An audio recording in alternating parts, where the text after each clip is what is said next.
पर वो हाथों पाई मेरे साथ करता है, काफ़ी उसने मार पीट की, कपड़े फाड़े हैं, हाथों पाई में वो अपना मोबाइल भी मेरे घर पे गिरा गया है। बाहर जब शोर हुआ तो सारे महल्लेदार इकट्ठे हो गए, बाहर निकलने का रास्ता नहीं मिला, वे ये छत पर चला गया है। आपका शोहर कहाँ पे था? मेरा शोहर लाहौर में रहता है, वो 15 दिन बाद या 1 माह बाद आते हैं घर। वो मेहनत मजदूरी करते हैं, छतों से गुजर के चले गए। ये मेरे मोहल्लेदार आए हैं, इन्होंने देखा है, वो बाहर निकलने का जब उसको रास्ता नहीं मिला, वो छतों से निकलता हुआ आगे गया अपनी जान बचा। अस्सलाम वालेकुम नाज़रीन, 42 HD टीवी के साथ मैं हूं आपके मेज़बान उमैर अली। नाज़रीन, मेरे साथ अज़रा बीबी मौजूद है। शेर अली नामी शख्स इनके घर में आता है, ज़बरदस्ती इनके कपड़े फाड़ता है, इनको मारता है, कहता है पैसे ले लो, लेकिन उनकी बात नहीं मानी तो उसके बदले में वो बंदा इनके घर में आता है और आके इनके ज़बरदस्ती कपड़े फाड़ता है, इनके गले पड़ता है। मज़ीद हम इनसे बात करेंगे और उनसे जानेंगे कि इसके अलावा क्या तनाज़ात हैं उनके साथ और पुलिस जो है ना वो इस मामले में इनकी क्या हेल्प कर रही है। अस्सलाम वालेकुम। वालेकुम अस्सलाम। अच्छा, मुझे ये बताएं कि ये जो लड़ाई हुई है वो आपके घर में आया, उसने आके आपके कपड़े फाड़े हैं, लड़ाई झगड़ा हुआ, किस बात पे था, कहाँ से बात स्टार्ट हुई? भाई मेरा बाहर प्लॉट है एक, वो मेरे ससुर ने दिया है, खाली पड़ा हुआ है, तालाब वगैरह है, पानी है उसमें। तो अब मैंने थोड़ा सा वो मिट्टी मुट्टी डाली है, तो मैंने कहा चलो थोड़ा बहुता करते हैं काम। वो मैं काम करने लगी हूँ। ये बंदा मेरे साथ ना रिश्तेदार है, ना मेरा इनके साथ कोई ताल्लुक है।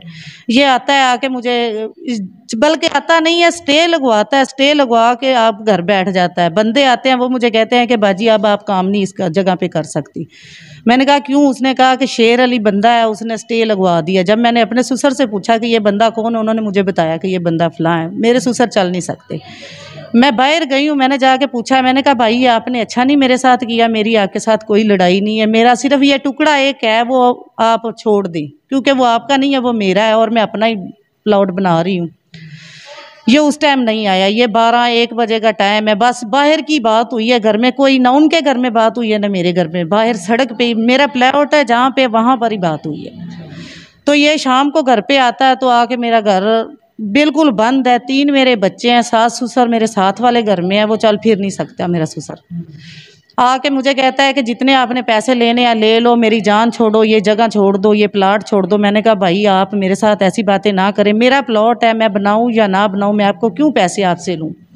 इसी बात पर वो हाथों पाई मेरे साथ करता है, काफ़ी उसने मार पीट की, कपड़े फाड़े हैं, हाथों पाई में वो अपना मोबाइल भी मेरे घर पे गिरा गया है। बाहर जब शोर हुआ तो सारे महल्लेदार इकट्ठे हो गए, बाहर निकलने का रास्ता नहीं मिला, वे ये छत पर चला गया है। आपका शोहर कहाँ पे था? मेरा शोहर लाहौर में रहता है, वो 15 दिन बाद या 1 माह बाद आते हैं घर। वो मेहनत मजदूरी करते हैं होटल पे उधर। तो उधर छतों से गुजर के चले गए। ये मेरे मोहल्लेदार आए हैं, इन्होंने देखा है, वो बाहर निकलने का जब उसको रास्ता नहीं मिला, वो छतों से निकलता हुआ आगे गया अपनी जान बचा। जाके दरख्वास्त दी है, मेडिकल हुआ है, मैंने इधर आके दरख्वास्त दिया। पहले तो इन्वेस्टिगेशन ही 3 बदले हैं, कोई कुछ कहता है, कोई कुछ कहता है। कहते हैं आप उनको बुला के लेके आई हो, वो बंदा कहता है मैं, ये मुझे बुलाने आई थी तब मैं इसके घर गया हूँ, इन्होंने मुझे बुला के मारने का मंसूबा बनाया। हालांकि 16 साल मेरी शादी को हो गए, मैंने इस बंदे को एक दफ़ा भी इनके साथ सलाम दुआ तक नहीं ली। आपका रिश्तेदार नहीं है? खैर, मेरा बिल्कुल भी रिश्तेदार नहीं। मोहल्ले में पहले इसको आपके साथ आपका कोई तल्लक नहीं था? कुछ ताल्लुक मेरा इनके साथ नहीं है। फिर ये इधर चौंकी आए हैं, 2 माह से धक्के गा रहे हैं हमने, चौंकी वालों ने नहीं बात सुनी। पर्चा FIR ही नहीं हो रही थी, DSP पे पेश हुए हैं तो ये जो मामूली सा उन्होंने पर्चा कर दिया, ये हो गया, FIR हो गई है। उसके बाद कोई बात नहीं, हम चक्कर लगा रहे हैं, वो आराम से घर बैठा है। जो चौंकी इंचार्ज कभी कुछ कह देता है, कहता आपने बीबी बुलाया था उन्हें, वो कह रहा है मुझे बुलाया है, ये साबित होगा तो फिर ही जुर्म लगेगा। मैंने कहा मेरे साथ तो ना इंसाफ। जो मेडिकल हुआ है वो किस चीज़ का हुआ था? वो ये उन्होंने चोट हाथ पे लगी थी, ये बाजू पे चोट लगी हुई थी, कपड़े फाड़े थे उसने, मेडिकल ये हुआ था। वो जब आपके घर में आया उस टाइम आपके घर में आपके बच्चे मौजूद थे? सिर्फ मेरी और थी, बच्चे मेरे 2 जो ट्यूशन थे, एक बेटी मौजूद थी। आके बात की है, बात करने के बाद उसने आपको मारना शुरू कर दिया। बिल्कुल। फिर उसके बाद आपने 15 पे कॉल की थी या 15 पे कॉल की, लेकिन लाइन बिजी थी, 15 पे कॉल नहीं हुई। फिर हम नूरपुर चौंकी गए, उधर जाके हमने ये दरखास्त कटवाई है। थानेदार ने उनको बुलाया चौकी में? नहीं बुलाया। फिर हम 8 दिन बाद आए हैं, मैं आके बोली हूँ, मैंने कहा औरतों को इंसाफ नहीं मिलता। जमील साहब इधर चौकी इंचार्ज रही थे उस टाइम। मैंने कहा कि नहीं, आप मेरी बात नहीं सुन रहे। क्यों नहीं सुन रहे मेरी बात? कहता है देखते हैं। मैंने कहा मैंने अब इधर से नहीं जाना जब तक आप उस बंदे को गिरफ्तार ना करो। इन बंदों ने मेरी नहीं सुनी। फिर मैं बड़े गुस्से से बोल रही हूँ, कहता बीबी आप घर जाओ, मैंने नहीं बात सुननी, ये बाजी मेरे साथ है। मैंने कहा मैंने इधर ही रहना है, मैंने जाना नहीं है जब तक आप उस बंदे को गिरफ्तार ना करो। उसको कॉल आती है 15 की, उसने किसी और साइड पे जाना होता है, लेकिन वो मेरे आगे आगे चल पड़ता है। मुझे कहता है कि आप मेरे पीछे पीछे आओ, मैं तुम्हारे गाँव जा रहा हूँ उनको गिरफ्तार करने। वो मेरे साथ मेरे गाँव नहीं जाता, वो साथ रोशन बिला लगता है गाँव, उधर चला जाता। मुझे 15 मिनट का टाइम देके, जब 15-20 मिनट बाद वो आता है, इस बंदे को इतला पहले से हुई होती है कि पुलिस आ रही है, आगे पीछे हो जाओ। जब पुलिस मौके पे आती है तो ये आगे पीछे होता है, ये फरार हो जाता है। पुलिस आती है, आराम से 1000-2 मुझसे लेती है और जेब में डालती है, निकल जाती है। उसके बाद इन्होंने ना ही मौका देखने घर पे गए हैं, ना इन्होंने देखा कि ये बंदा किधर आया किधर गया, ये तक उन्हें मौका तक नहीं देखा। फिर हमने दरख्वास्त इन्वेस्टिगेशन पे दी है। डीपीओ पे नहीं पेश हुई। इन्वेस्टिगेशन पे जब हमने दरख्वास्त दिया तो इन्होंने फिर उन्होंने पता नहीं डीएसपी पे डाल दिया है, सदर डीएसपी पे कि ये आपकी बात सुनेगा। उसने फिर बात सुनी है, उन्होंने फिर ये तैयब यूसुफ पे बात डाल दी।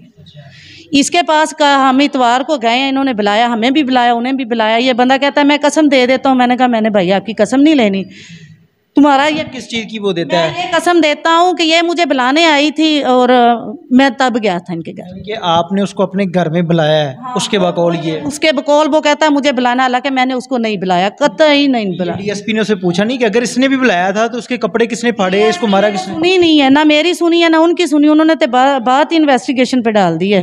हमने नूरपुर गया, उन्होंने उनको भी बुलाया। मैंने कहा ठीक है, अगर आप भाई कसम देना चाहते हैं मैं बंदे बता देती हूँ, ना तो वो मेरे रिश्तेदार है आपके ही हैं। अगर वो आपकी 7 बंदे रखे हैं, एक भी बंदा कसम गाँव में से दे देगा ना तो मैं आपको माफ़ कर दूंगी। मैं कहूँगी ठीक है, मैं नहीं आपके साथ नाइंसाफ़ी की। लेकिन इनके साथ कोई कसम ही नहीं आया।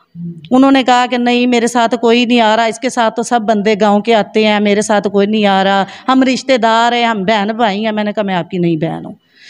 फिर वो चौकी इंचार्ज कहता है, कल उसने टाइम दिया, कहता है कि चलो जी सुबह 4 बजे आप एसएचओ के पास चले, आपकी उधर सुनाई करते हैं, फिर देखते हैं क्या फैसला होता। हमें बस घुमा फिरा रहे हैं, हम कुछ भी नहीं कर रहे। ये बताएं कि पाकिस्तान के अंदर यानी कि हम मुसलमान हैं, इस्लामी कानून है, तो एक औरत के कपड़े फाड़ने की जुर्म में, जाहिर सी बात है कि ज़मीन का मामला तो अलग बात है, लेकिन एक औरत की इज़्ज़त को पामाल करना, उसके कपड़े फाड़ने, क्या समझती हैं कि ये पुलिस वालों की वजह से आपको इंसाफ नहीं मिल रहा? क्या वजह क्या है? जी बिल्कुल, मेरा ज़हन है कि पुलिस वालों की वजह से इंसाफ नहीं मिल रहा। अगर मुझे इंसाफ ना मिला तो किसी औरत को भी इंसाफ नहीं मिलेगा। मैं यही कहना चाहूँगी कि इस बंदे को 452 में गिरफ्तार किया जाए और मुझे इंसाफ दिलाएं।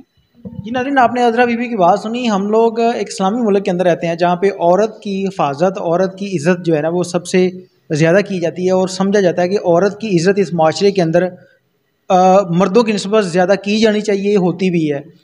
तो एक औरत के कपड़े फाड़ना उसके जिस्म के ऊपर निशान है कि जो उस बंदे ने इनके ऊपर जुल्म किया है। इस केस को इन्वेस्टिगेट करें।